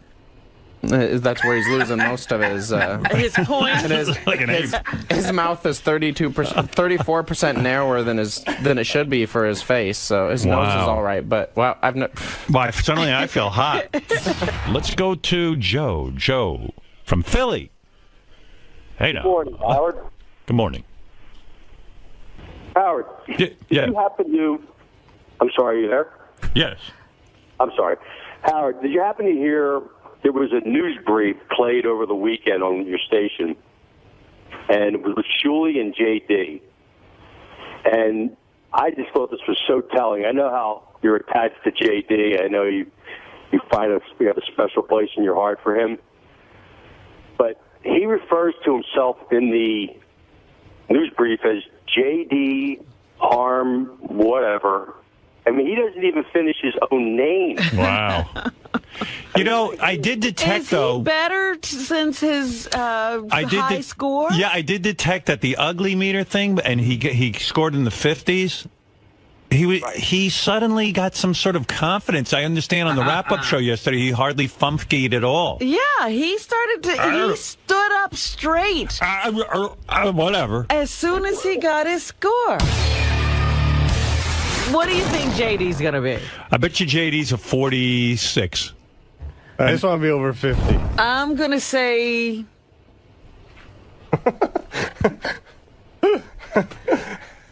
I'm going to say he might be a 45. Yeah, but so you're saying he's better looking than him. But it's a symmetry thing. But does that app take into consideration his triple chins? Hey! All right, what did JD score? All right, you guys are pretty good. He came in at a 52. So. I'm Mr. Handsome. Dude, did it help you in some way? Because it seems like you're walking around a little more confident or something. Not really. And when I was talking... he's back. Take it again. He needs to remember he's a 52. Why don't you put yourself on that thing every day? Robin's right. What? When I was talking in this news brief, I might have been talking about my Twitter. And my Twitter is JD Harm. There's no, like... Yeah, but it's not JD Harm whatever. You should be JD Harm whatever. You should get that name. Well, someone's probably already got it now. Oh, I see. He did. He was talking about the girl on Big Bang Theory allowing him to follow her. Oh, is that the one that you thought you were stalking her or something? I guess there was a Twitter bug or something. Yeah. And that's what happened, but now we're following each other. Oh, so she let you in. Just let me in. Actually, heard I was at 50. What was your score on the ugly meter? 52. 52. Look at you. You got it memorized. That was a big day for you yesterday, wasn't it? You were expecting to be shot down again with like a 12 or something. Boy, you know, that effect does not last long. I'm glad I got over the 50 mark. That's all By the way, is there anything funnier than Fred doing JD or Eric the actor? I mean, come on. I was listening to the replay of Eric the actor yesterday, and Fred was going like on a mad tear, like, you know. I know. Well, he was very inspirational yesterday. I have to say. Thank you for calling in, Eric. You should get a business card, JD, with your number on it, like 52. Just say, it's a chick. I'll change my Twitter thing, but I 52 on the ugly meter. Did you goof on Ronnie at all about his zero? A lot of guys were in the hall goofing on him. I didn't really get to talk to him much, but it is funny. Is anyone out there throwing the zero at him? Of course. Yeah. Got a zero. I mean, that's not cool. I agree with Robin. I think it's because that big bush he's got on his face. They threw the meter off. It's not used to that sort of thing. Does Ronnie have the worst facial hair, Robin? Be honest. No, he doesn't have the worst facial hair of anybody on earth. Because they did like a Wyatt Earp mustache. I love when guys start carving things in their hair, making designs. What kind of design? It's not a design. Is everyone busting balls about your zero? Dude, I don't really. No, yes, you he do. does. No, I don't. Stop it. You really believe that bullshit? Yeah, it seemed pretty accurate. Oh, please, get away from me. Those guys are the biggest users that ever walked through the door here. What's your theory? My theory? Yeah. As far as what? My zero? Yeah. Dude. How do you figure? How do I figure? Yeah. They can do anything they want with that picture. They can make it to look like shit any way You think they want. manipulated the picture, or And they decided to give you a zero? Just figure out what they got out of that shit yesterday. They got airtime like they wouldn't believe. They got airtime right into the wrap-up show. Right. And when the guy walked out the door... Wait, so you don't think you are a zero? Wait. When the guy walked out of... The little bald, ugly guy walked out of the studio yesterday. Yeah. He goes... Thanks for being such a good sport with a big smile on his face. Ooh. So you think it was rigged? Oh, I know it was rigged. You know what? Without a doubt in my fucking mind. Met a guy. I got to tell you something. I met a guy. He's a burn victim. He got a 25. Yeah, okay, good. I'm glad to hear What number do you think you should be? Dude, I'm happy for him. I don't care. But what number do you think you are? I don't know. You don't know your own number? No. What were you thinking you were going to get? You thought you were going to beat me. Tell the truth. I had no idea. Yeah. I had no idea. Meanwhile, I heard that Sal put a big 0 on Ronnie's back yesterday. And he's walking around. Yeah. No, it said 0. It wasn't a big 0. He put a 0. Oh, it said 0? It said 0. And you didn't know for a long time? That's not nice. That was not nice. Whatever. Ron. I don't think Ronnie's a 0. I think Ronnie's the man. Bro. Yeah, I'm crying. I'm crying over the whole thing. Believe me. I'm crying. No, you seem affected by it. Yeah, I am. I'm very affected. I'm crying. Get failing. I'm not getting failing. Get him. I'm not getting him. He's running his bullshit camera in there. What do you want from me? I should get him? He was here. Failing. That's your problem. Were you pissed? No. Yeah, No, it's just no, dude. It's just annoying when people just don't leave you alone.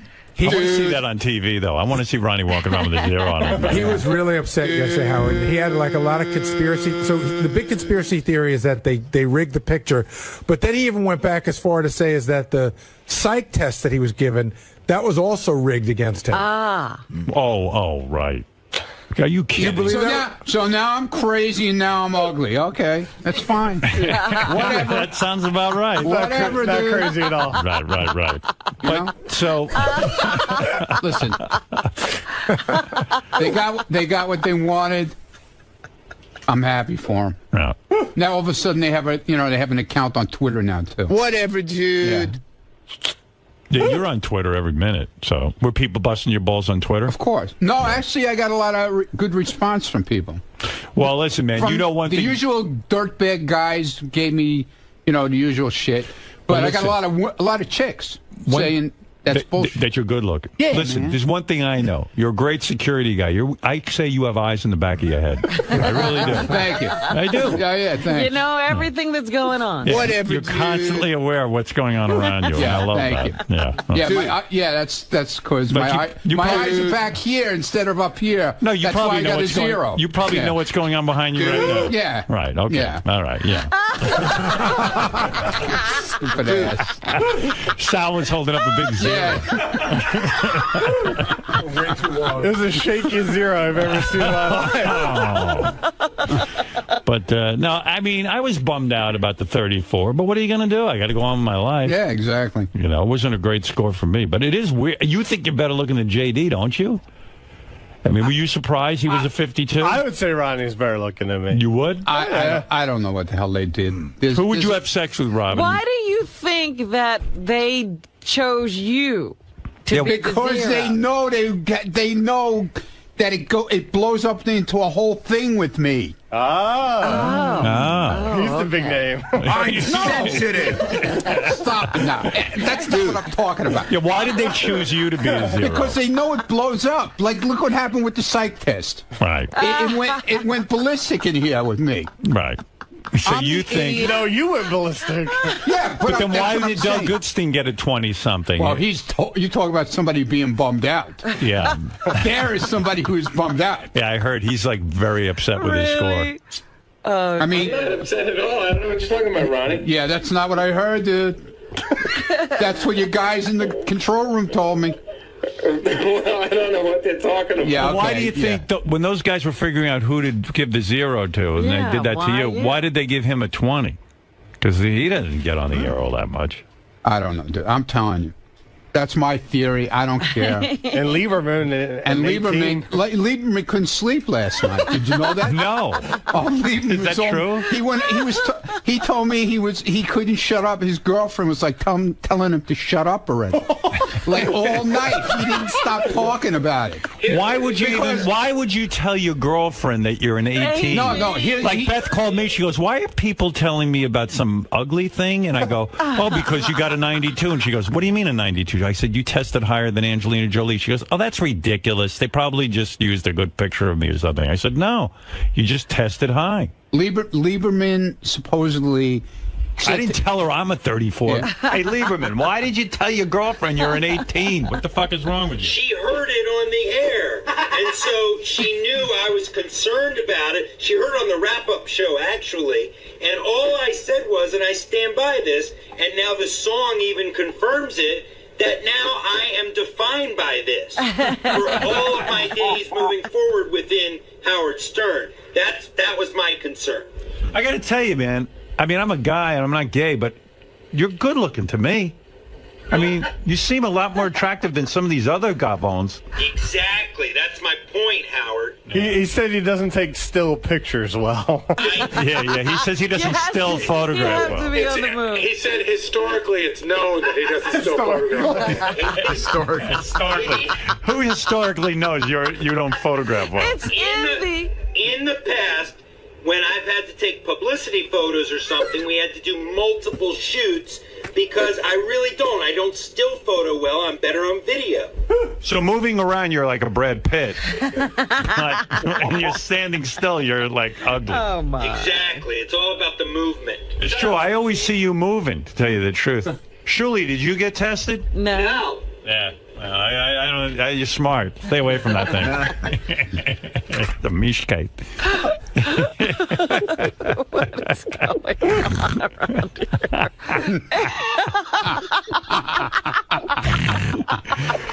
I love Shuli. Shuli's a good man. Shuli's handsome. I think Shuli's a good-looking dude. Yeah, I don't know why you're giving Shuli a hard